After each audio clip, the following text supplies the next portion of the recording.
Assalamualaikum warahmatullahi wabarakatuh. Perkenalkan, nama saya Mega Sylvia Langkaja, jurusan Pendidikan Guru Madrasah Ibtidaiyah. Baiklah, materi saya yaitu tentang perkembangan penyesuaian diri. Sebelum kita masuk ke materinya, saya akan beritahu kepada teman-teman, apa sih pentingnya belajar tentang penyesuaian diri? Apabila seorang dapat memenuhi kebutuhan dengan cara yang wajar dan dapat diterima oleh lingkungan tanpa merugikan dan mengganggu lingkungannya sehingga dapat berinteraksi sosial di segala bidang. Contohnya seperti yang di atas ini ya teman-teman. Apa itu penyesuaian diri individu? Penyesuaian diri merupakan suatu proses yang mencakup respon mental dan tingkah laku individu. Individu akan berusaha untuk dapat berhasil mengatasi kebutuhan-kebutuhan dalam dirinya, ketegangan-ketegangan, konflik-konflik, dan frustasi yang dialaminya.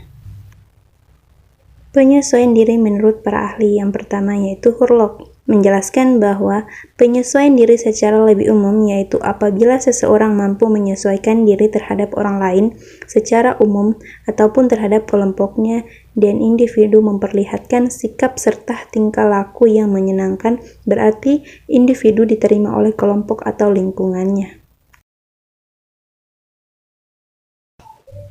2. Calhoun bahwa penyesuaian diri didefinisikan sebagai interaksi yang berkelanjutan dengan diri sendiri, yaitu apa yang telah ada pada diri setiap individu mengenai tubuh, perilaku, pemikiran, serta perasaan terhadap orang lain. Dan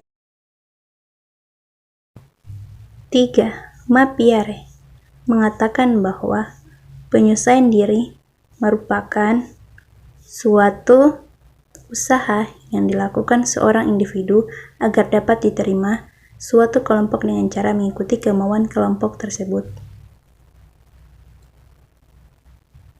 Aspek-aspek penyesuaian diri individu. Schneider mengungkapkan bahwa penyesuaian diri meliputi aspek sebagai berikut. Yang pertama, pengakuan. Pengakuan adalah menghormati dan menerima pendapat orang lain. Menurut Schneider, individu harus mampu menerima pendapat orang lain yang berbeda dengan dirinya untuk menghindari terjadinya konflik sosial. Kemudian yang kedua, partisipasi. Partisipasi adalah melibatkan diri dalam berrelasi. Setiap individu harus dapat mengembangkan dan memelihara sebuah hubungan persahabatan. Yang ketiga yaitu persetujuan sosial. Persetujuan sosial adalah minat dan simpati terhadap kesejahteraan orang lain, di mana individu dapat peka masalah dan kesulitan orang lain di sekelilingnya serta bersedia memberikan bantuan untuk meringankan masalah. Yang keempat yaitu altruisme.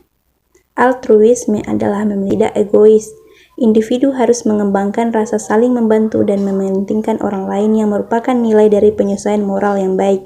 Kemudian yang kelima, kesesuaian adalah menghormati dan menaati nilai-nilai integritas hukum, tradisi, dan kebiasaan. Schneider mengemukakan beberapa kriteria penyesuaian yang tergolong baik. Ditandai dengan yang pertama, pengetahuan dan tilikan terhadap diri sendiri. Yang kedua, objektivitas diri dan penerimaan diri. Yang ketiga, pengendalian diri dan perkembangan diri. Yang keempat, keutuhan pribadi. Yang kelima, tujuan dan arah yang jelas. Yang keenam, perspektif, skala nilai dan filsafat hidup memadai. Yang ketujuh, rasa humor. Yang kedelapan, rasa tanggung jawab. Yang kesembilan, kematangan respon. Yang kesepuluh, perkembangan kebiasaan yang baik. Yang ke-11, adaptabilitas. Yang ke-12, bebas dari respon otomatis atau gejala gangguan mental. Kemudian yang ke-13, kecakapan bekerja sama dan menaruh minat kepada orang lain. Selanjutnya, memiliki minat yang besar dalam bekerja dan bermain.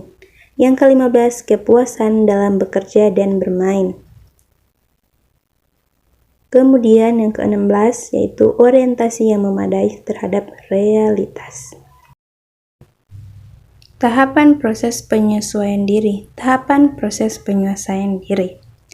Usaha penyesuaian diri dapat berlangsung dengan baik dan dapat juga berlangsung tidak baik.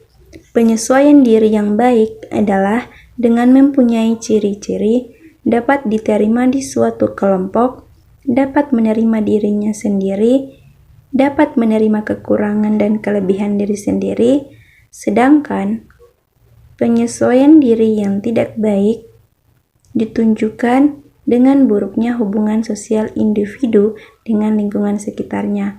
Kemudian di sini ada beberapa langkah efektif dalam menyelesaikan diri. Di antaranya yaitu yang pertama, persepsi yang akurat terhadap realitas. Kemampuan individu untuk mengetahui konsekuensi dari segala tingkah lakunya. Yang kedua, kemampuan untuk mengatasi kecemasan dan stres. Individu memiliki kemampuan untuk mentoleransi hambatan-hambatan yang ada saat mencapai tujuan hidupnya. Yang ketiga, citra diri yang positif. Individu menyadari kondisi kehidupannya saat ini.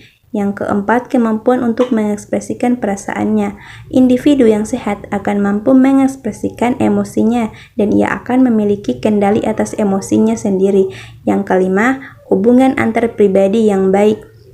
Individu akan memiliki hubungan yang aman dan nyaman dengan lingkungan sosialnya. Selanjutnya ada faktor-faktor yang mempengaruhi penyesuaian diri. Menurut Powell, 1983 mengemukakan faktor-faktor yang mempengaruhi penyesuaian diri terbagi menjadi dua yang disebut sebagai resources, yaitu faktor internal. Yang pertama, kemampuan dan kelakuan fisik. Secara umum, kesehatan, tingkat energi, dan daya sembuh seorang individu sangat berperan dalam menghadapi persoalan yang sedang dialami. Yang kedua, kemampuan kognitif. Kemampuan kognitif seorang individu seperti kemampuan memecahkan masalah dan kemampuan verbal seringkali membuat individu tidak membutuhkan bantuan profesional dalam memecahkan masalah dalam hidupnya. Yang ketiga, minat. Minat dapat berfungsi sebagai buffer atau penahan yang bisa meminimalkan dan membantu individu dalam mentolerir ketegangan yang disebabkan oleh permasalahan yang sedang dialami sehingga dapat membantu pertahanan penyesuaian diri dari individu.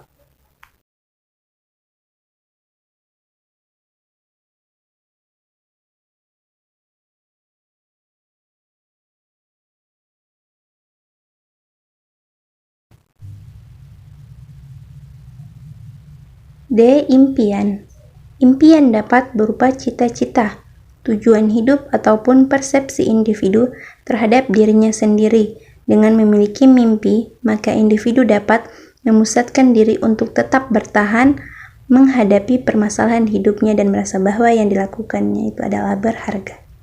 Yang keyakinan. Keyakinan adalah yang diyakini seorang individu lebih berkuasa daripada dirinya sendiri, bisa berupa agama ataupun tradisi. Dengan memiliki sebuah keyakinan, maka individu akan selalu memiliki harapan dan tempat bergantung yang membuatnya selalu bertahan dan berjuang. Faktor eksternal. Yang pertama yaitu kemampuan ekonomi dan lingkungan. Kemampuan ekonomi dan lingkungan termasuk ke dalam biaya, sarana, dan fasilitas yang dimiliki, serta informasi-informasi yang dibutuhkan, ketersediaan dan kemudahan dalam memperoleh hal tersebut, membantu mempermudah individu dalam menyelesaikan masalahnya. B. Kerja. Bekerja dapat membantu seorang individu untuk memenuhi kebutuhan hidupnya, bergaul dengan orang lain, atau memiliki hubungan pertemanan, dan membuat dirinya merasa mampu melakukan sesuatu yang berharga bagi dirinya sendiri. Implikasi penyesuaian diri terhadap penyelenggaraan pendidikan. Menurut Bernard, dalam Mapir 1982, terdapat tidak masalah yang berhubungan dengan penyesuaian sebagai berikut. 1. Penyesuaian diri dengan kelompok teman sebaya. Bahwa penyesuaian diri dengan teman sebaya merupakan hal yang utama yang dihadapi para remaja. Di samping penyesuaian diri dengan sesama jenis, remaja juga harus menyesuaikan diri dengan lawan jenis dalam hubungan yang sebelumnya belum pernah ada. Yang kedua, penyesuaian diri dengan guru. Hal ini muncul karena dalam perkembangan remaja ingin melepaskan diri dari keterikatan orang tua serta ingin mendapatkan orang dewasa lain yang dapat menjadikannya sahabat dan sebagai pembimbingnya. Yang ketiga, penyesuaian diri dalam guru dan murid. Kebutuhan ini dilatar belakangi antara lain peserta didik ingin berkembang tanpa tergantung pada orang tua, ingin diakui sebagai individu yang mempunyai hak-hak sendiri, dan ingin memecahkan persoalannya sendiri.